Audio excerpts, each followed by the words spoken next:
Good morning. 32 months ago, we launched ChatGPT.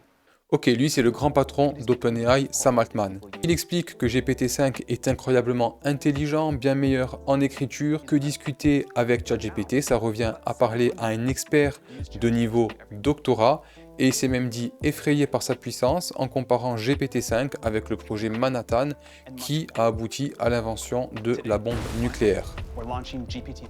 Aujourd'hui, on lui en demande pas tant, on va par contre le tester sur la rédaction d'un article de blog pour une entreprise et on va voir tout de suite s'il est à la hauteur. Allez, on est parti sur ChatGPT, donc on est bien en version 5. Ce qu'on va faire, c'est qu'on va se mettre en mode chat éphémère en haut à droite, qui nous permet en fait de poser une question et d'avoir une réponse sans que ChatGPT prenne en compte notre historique de discussion. Et je vais me comporter comme si j'étais, on va dire, le gérant d'une agence de voyage qui a envie de vendre des séjours au Japon et qui va dire basiquement à ChatGPT, écris-moi un article sur visiter le Japon. Voilà, j'ai pas d'idée particulière. Je fais ma demande à ChatGPT parce qu'on m'a dit que la version 5 était extraordinaire. Et voilà un petit peu sur quoi on arrive en 2025 avec la meilleure version de GPT. Donc là, en gros, qu'est-ce que j'ai? Visiter le Japon, un voyage entre tradition et modernité. Je pense que c'est le titre le plus catastrophique. On va pas perdre de temps, mais si vous le cherchez dans Google, je pense qu'il a été utilisé 1000 fois. Donc comment est-ce que vous voulez vous démarquer aujourd'hui et démarrer une vraie stratégie de calendrier éditorial avec des contenus issus ou en tout cas aidés par l'intelligence artificielle si vous avez des sorties comme ça dans ChatGPT. En fait, GPT-5 peut faire bien mieux que ça si vous l'utilisez de la bonne façon et je vais vous montrer avec ma méthode de rédaction en 4 étapes comment on arrive à de bien meilleurs articles. On démarre tout de suite avec la première étape, le brief entreprise. Imaginez que vous ayez les moyens de vous payer le meilleur rédacteur de contenu de votre secteur. La première chose que vous allez faire, c'est de programmer une réunion, une visio, dans laquelle vous allez lui expliquer quelle est votre activité, ce que vous attendez de lui, ce que vous vendez, à qui. Avec l'IA, la technique pour réaliser ce brief, c'est de lui apporter des documents PDF qui regroupent tout ce qu'il y a à savoir sur vous. Pour ça, je vous conseille de créer une fiche entreprise qui suit ce modèle. Donc vous pouvez la démarrer sur Google Docs et l'exporter en PDF. Donc là, vous voyez, on démarre avec nom de l'entreprise, une présentation courte et vous remplissez bien l'ensemble des sections. Il y en a 7.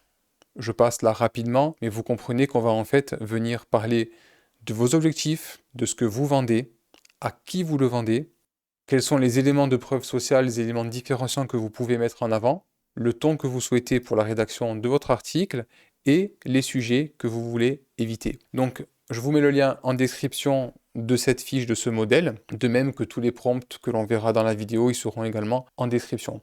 Donc, cette fiche-là, j'ai repris l'exemple, on va faire ensemble la démo sur le contenu pour l'agence de voyage au Japon. Vous l'exportez en PDF, vous vous rendez dans ChatGPT, et là, vous avez deux façons de faire. Soit vous êtes en version payante, et du coup, vous avez accès au projet. Les projets, ils se trouvent ici. Vous allez avoir la possibilité de cliquer sur Nouveau projet. Et moi, je vais vous conseiller de venir créer un projet dédié à votre rédaction de contenu. Donc là, par exemple, rédaction, article, blog. Vous créez le projet et vous allez pouvoir, comme ça, ici, ajouter des fichiers. Donc ça va être top parce que vous allez avoir vraiment vos fichiers. Donc vous mettez ici le PDF de présentation de l'entreprise, le brief entreprise que je viens de vous montrer. Et puis n'hésitez pas vraiment à charger le nombre de fichiers parce que vous pouvez avoir par exemple des cas clients à envoyer des articles précédents. Si vous voulez que l'IA reprenne votre ton, la façon dont vous vous exprimez, n'hésitez pas à extraire certains articles actuels de votre blog, les bons articles, et les donner ici en contexte à l'IA. Ça peut être voilà, des articles de presse, ça peut être tout type de contenu. C'est vraiment l'atout de l'IA sur ce point-là, c'est qu'elle va venir faire une synthèse et prendre connaissance de tous vos contenus. Si vous êtes sur la version gratuite de ChatGPT, aucun problème, vous démarrez un nouveau chat et avec le plus, vous venez ajouter des photos et des fichiers. Vous sélectionnez votre PDF ici et vous pouvez y compris bien sûr envoyer plusieurs PDF si vous les avez séparés en plusieurs documents. Et toutes ces informations-là, elles vont nourrir l'IA lorsqu'elle va rédiger vos contenus. Ça va être le cas si vous passez par le mode chat tel que je le montre à l'instant ou le mode projet qu'on a vu précédemment. Là, pour la démo, je vais rester sur le mode chat qui est gratuit, qui peut permettre à tout le monde de rédiger un article de cette façon. Et du coup, on est parti pour notre premier prompt. On va venir lui expliquer que l'on veut qu'il prenne en compte ces documents pour la rédaction. Donc je viens ici récupérer mon prompt que j'ai préparé. Je vous mets, comme je l'ai dit précédemment, tous les liens dans la description. Donc je viens lui dire, voilà, tu es désormais un rédacteur spécialisé dans le domaine décrit dans les documents attachés. Donc il va se comporter idéalement pour votre entreprise. Lis-les attentivement et confirme par oui si tu as bien compris sans tout me restituer, sinon il va vous recracher exactement tout ce qu'il a compris. Donc là, vous voyez qu'il réfléchit, il va nous dire que c'est OK. Voilà, c'est OK, il a répondu qu'il avait bien compris et accédé à l'intégralité du document. Et on va pouvoir passer à l'étape 2 de la méthode, trouver des idées d'articles. Je vous propose d'utiliser un prompt particulier qui va vous permettre de trouver des idées d'articles pertinentes pour votre entreprise. Donc là, nous, sur l'exemple de l'agence de voyage, on peut déjà savoir sur quoi on a envie de communiquer. Et puis, on peut ne pas le savoir. Donc à ce moment-là, vous prendrez le prompt à partir de la seconde ligne. Ça fonctionne très bien aussi. Moi, j'aime bien lui demander des articles en suivant 4 catégories. Soit des articles qui vont permettre de prouver votre autorité et votre crédibilité, soit des articles qui vont plutôt travailler sur les douleurs et les objections de vos clients cibles. Ça, c'est une catégorie qui est très intéressante. On va lui demander des articles sur les opportunités et tendances que votre cible peut gagner si elle lit l'article. Et enfin, les conseils actionnables et les gains rapides, pareil. On est sur des choses qui sont un peu des quick wins que les gens aiment bien consommer. Donc, avec ces 4 catégories-là, on lui dit propose-moi 12 idées, il va vous en faire 3 par catégorie. Et bien sûr, tout ça, ce sont des choses que vous pouvez modifier au niveau du prompt. Donc, on va partir comme ça. Je copie, je viens le coller ici et on va dire que nous, on a envie de parler du Japon. Voilà, hop, c'est parti. Donc, regardez déjà à ce stade-là la qualité des titres qui sont proposés. Donc, on a nos titres qui sont répartis en 4 catégories et on a vraiment des titres qui sont beaucoup plus intéressants. Donc, par exemple, réponse aux douleurs et objections. Voyager au Japon sans parler japonais, pourquoi ce n'est pas un frein? Donc, c'est peut-être pas la meilleure formulation du titre, mais ce qui est intéressant, c'est le sujet en lui-même. Le tourisme de masse au Japon, super sujet. Voilà, dans les opportunités, qu'est-ce qu'on a d'un peu intéressant? Les saisons, bon ça c'est assez classique, cette erreur à éviter. Bref, là vous avez vu qu'on a de toute façon 3 suggestions par catégorie, qu'on peut lui demander d'itérer pour trouver plus d'idées dans une catégorie si par exemple vous c'est les réponses aux douleurs et objections qui vous tentent et que vous sentez bien pour votre blog, d'accord? Là on a quelque chose qui est très bien, voyager au Japon sans parler japonais, c'est ce qu'on va utiliser tout de suite et on va passer à l'étape 3, l'étape de rédaction. Alors pour obtenir un bon article et ne pas retomber dans le mauvais exemple qu'on a vu en début de vidéo, on va travailler par étapes, c'est la méthode du prompt par chaînage. Donc ça veut dire qu'on va venir découper notre rédaction en plusieurs parties. Le fait de demander en phase 1 un plan, ça nous permet de valider qu'il part dans la bonne direction avec des arguments qui nous intéressent et on passera ensuite à la rédaction. J'ai élaboré des instructions qui vont surtout lui demander d'aller rédiger en s'appuyant sur les éléments que l'on a donnés dans le brief entreprise et dans l'ensemble des documents que vous pouvez vous uploader sur le projet ou sur votre discussion, comme on l'a vu à l'étape 1. Donc je viens coller mon prompt, je prends le sujet, je le colle en début de prompt et c'est parti pour obtenir uniquement un plan. C'est la première demande qu'on lui fait. Donc, il nous a proposé une introduction, OK, et on va surtout s'attarder sur le plan. Donc, il compte nous mettre en 1 le faux problème de la barrière linguistique, OK. Il veut démonter le mythe en s'appuyant sur l'évolution de la signalétique bilingue, des JO, etc. Vous voyez un petit peu la pertinence déjà de ce qu'on risque d'obtenir. C'est-à-dire qu'il travaille sur une douleur de votre cible. La douleur, c'est si je ne sais pas parler japonais, je ne pourrai pas visiter le Japon. Donc, il vient démonter cette douleur. L'atout des guides francophones, donc là il part plus sur de la rassurance, les partenaires, les carnets de voyage, l'intérêt de parler japonais, pourquoi pas. Et donc, si c'est un plan qui vous convient, Vous allez venir ici et surtout vous lui dites OK pour rédaction de la partie 1. Quand je vous ai parlé de chaînage, c'est exactement ça, c'est que si on lui demande de rédiger les 5 parties d'un coup, vous allez avoir un article trop synthétique, superficiel. Si par contre vous lui demandez de rédiger d'abord la partie 1, vous allez voir qu'on a quelque chose qui rentre en détail. Donc là, il rédige, on va attendre qu'il termine.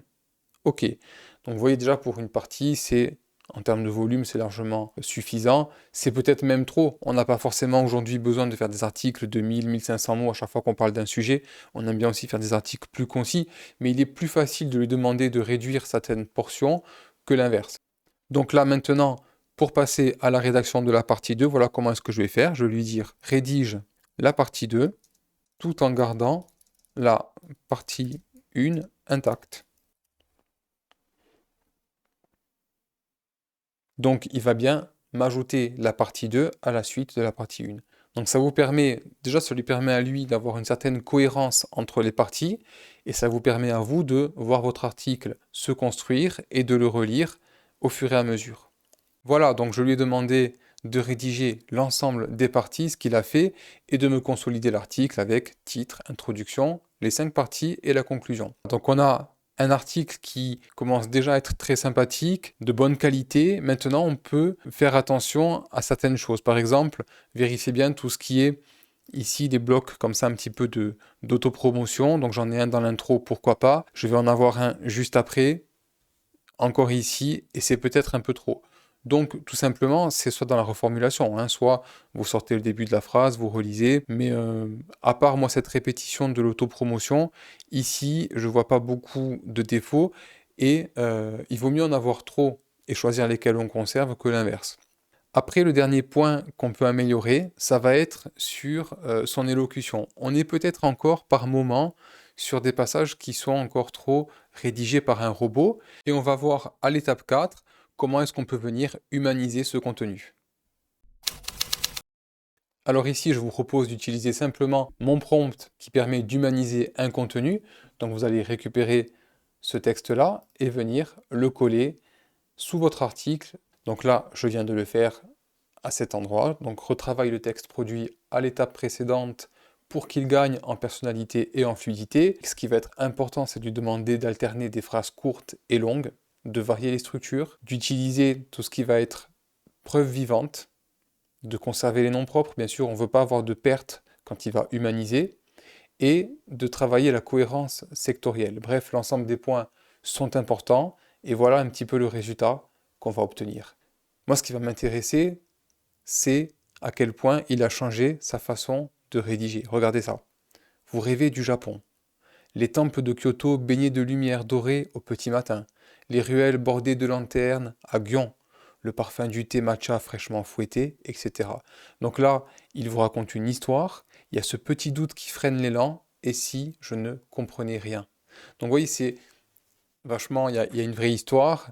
On aime, on n'aime pas, on adopte, on n'adopte pas pour son entreprise. Je vous disais que l'étape précédente était déjà très bien, mais je pense que dans beaucoup de secteurs d'activité, ce côté humanisé qui va vraiment raconter une histoire, il peut être très intéressant.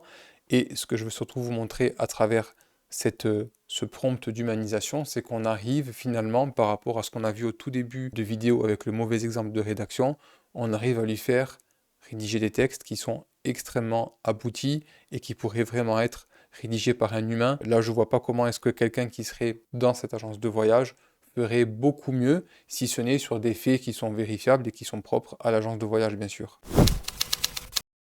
Allez, ce que l'on peut faire maintenant, après cette étape d'humanisation, c'est de soumettre notre article auprès de 3 détecteurs IA pour s'assurer qu'il est bien vu comme un texte rédigé par un humain et non par un robot.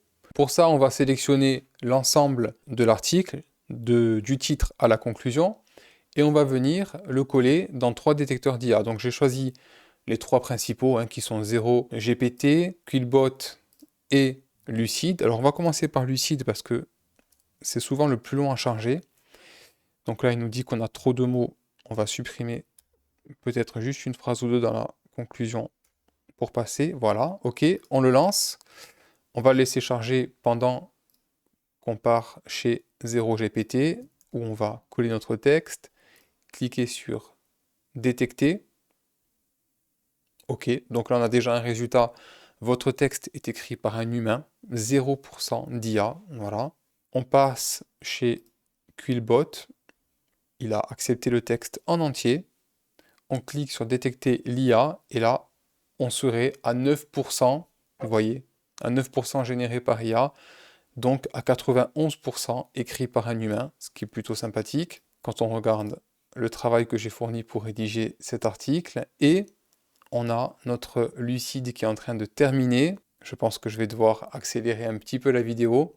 A few moments later. Allez, ça y est, on a Lucide qui vient enfin de terminer d'analyser. Et ben, je pense que on a un magnifique hurrah. Il semblerait que votre texte exhale une véritable essence d'humanité. Donc voilà un petit peu à quel résultat on peut arriver quand on a un texte qui a été bien construit de par le plan qui a été demandé, la rédaction qui a été faite en plusieurs étapes et une étape d'humanisation qui permet vraiment d'obtenir un texte sympathique déjà pour vos lecteurs parce que c'est le plus important. On est là pour se faciliter la vie dans la rédaction d'articles, de blogs pour votre entreprise et on a la preuve qu'avec un GPT-5 bien paramétré, qui connaît votre contexte, qui connaît votre entreprise et à qui on a donné les bonnes instructions, on arrive d'une part à avoir des bonnes idées d'articles très pertinentes et à faire rédiger ces articles. Alors j'ai envie de dire moi à 80%, parce que gardez toujours vos 20% déjà de relecture, n'allez jamais publier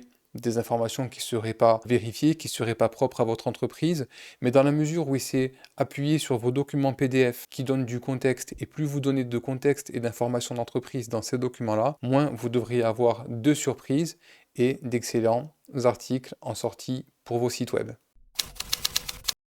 J'espère que cette méthode en 4 étapes vous sera utile pour améliorer vos rédactions. Si vous avez apprécié cette vidéo, n'hésitez pas à liker et à vous abonner à la chaîne.